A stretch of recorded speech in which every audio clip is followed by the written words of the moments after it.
the food that's on our table. With today's industrialized method of food production, is what we eat really safe? How are genetically modified organisms and factory farms affecting our food? Genetically modified organisms, GMOs, pose unparalleled threats. Nothing like them has ever existed in the entire course of life on this planet. The campaign of ignorance that is currently being waged by the FDA is so insidious that the FDA actively opposes the honest labeling of genetically modified foods.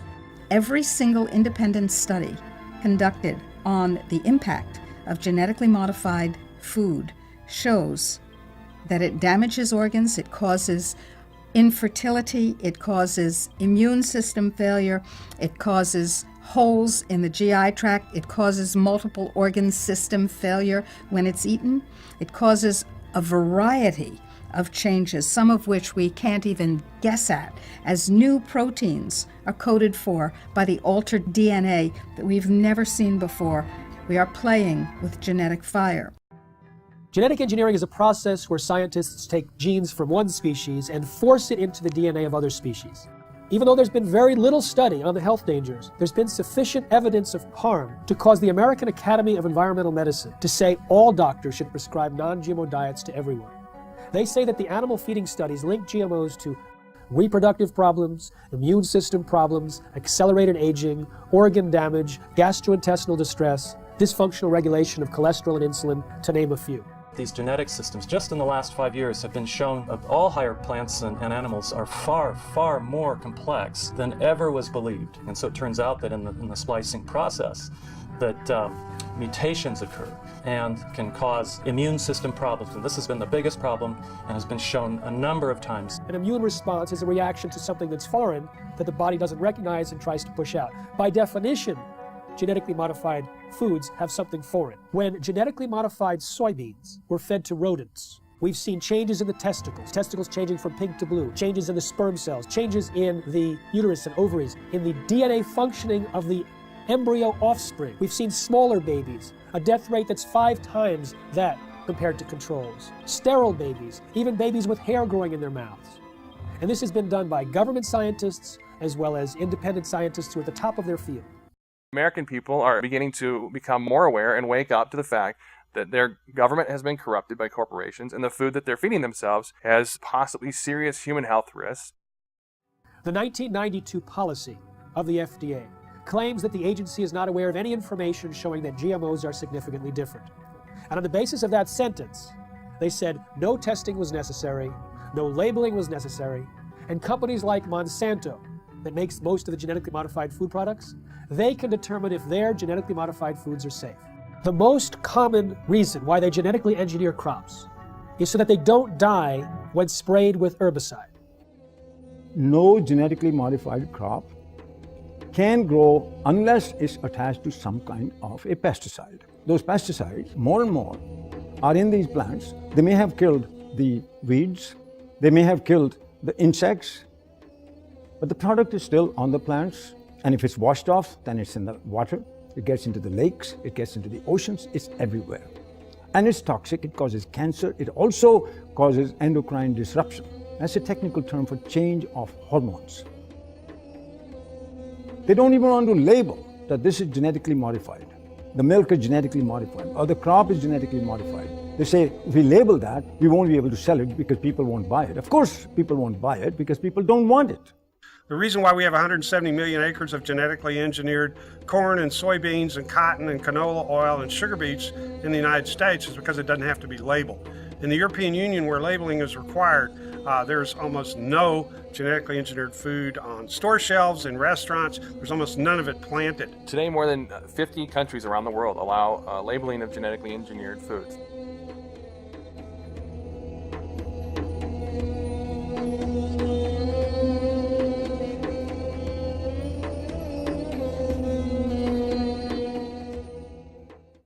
The FDA came out with its infamous policy stating that genetically engineered foods are substantially equivalent to non-genetically engineered foods.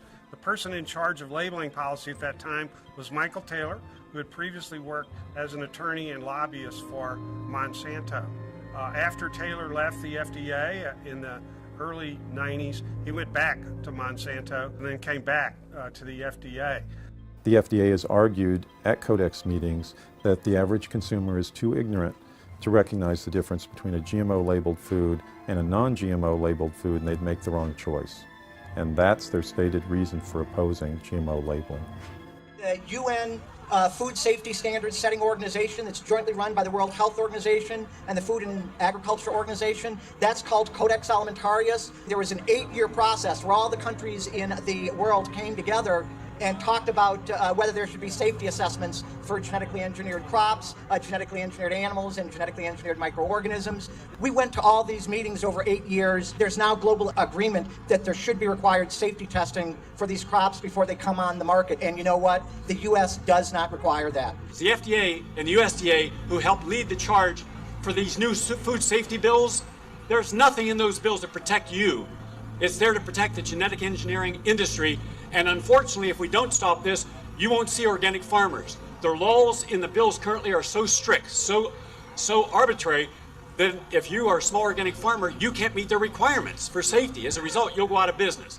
As the chemical seed package has spread, and now with genetically engineered seed that originally was free in India because it belonged to the farmers, or was low cost because it was released from the public sector universities that did seed breeding, in the genetic engineering revolution, these seeds are now patented property of one corporation called Monsanto. Cotton seed used to cost 5 rupees, 7 rupees a kilogram.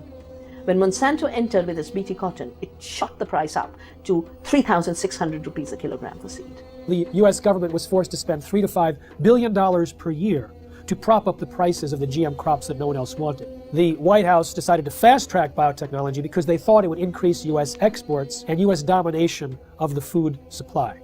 But the opposite happened.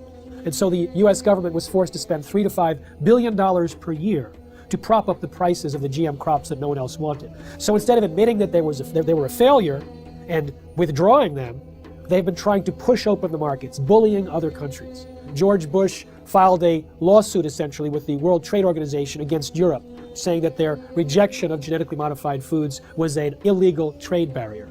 We know from WikiLeaks that the entire State Department apparatus has been used to try and push GMOs into other countries. In fact, the U.S. ambassador to France suggested that the United States create a hit list to retaliate against those players in Europe that were rejecting GMOs. Over and over again, the U.S. government has proved that their agenda is to promote biotechnology at any cost. The GMO standards are being passed at the Codex level because, frankly, through lies. They're telling them that they're safe crops, that they're safe food products. They don't need to be labeled. We've been fighting for years to get mandatory labeling of GMO foods, and we almost succeeded.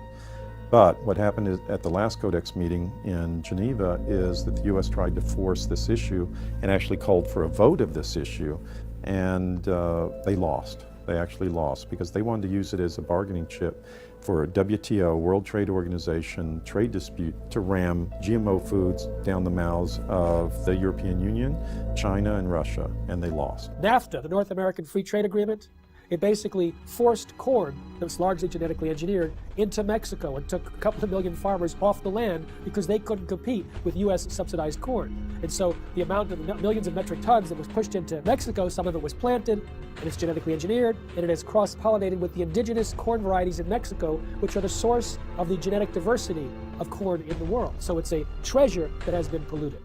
In India, 250,000 farmers have committed suicide because they cannot sustain input costs. The majority of farm suicides in India are in the cotton belt.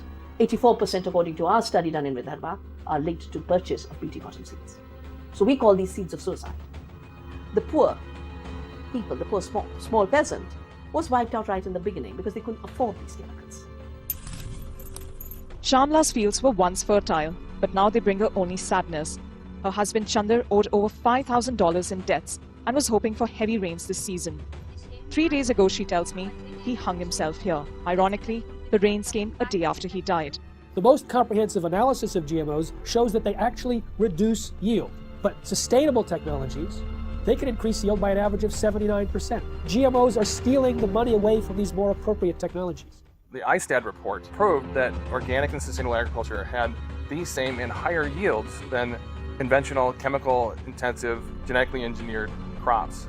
These herbicides are actually having a major impact in killing the beneficial soil microorganisms in the soil. As a result of the loss of beneficial soil microorganisms, not only have the yields gone down, but there's been a dramatic increase in the rise of crop diseases, which are infecting corn and soybeans in the U.S.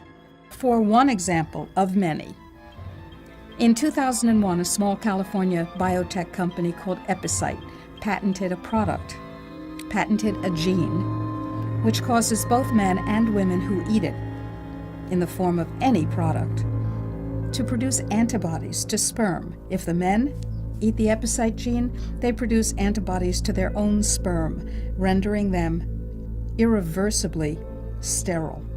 If women eat the Epicite gene, when they have intercourse, their bodies produce antibodies to the sperm that has been deposited, and they become infertile through the destruction of the sperm. Now, DuPont and Monsanto formed a joint venture, purchased the Epicite firm, and, quote, commercialized the Epicite gene.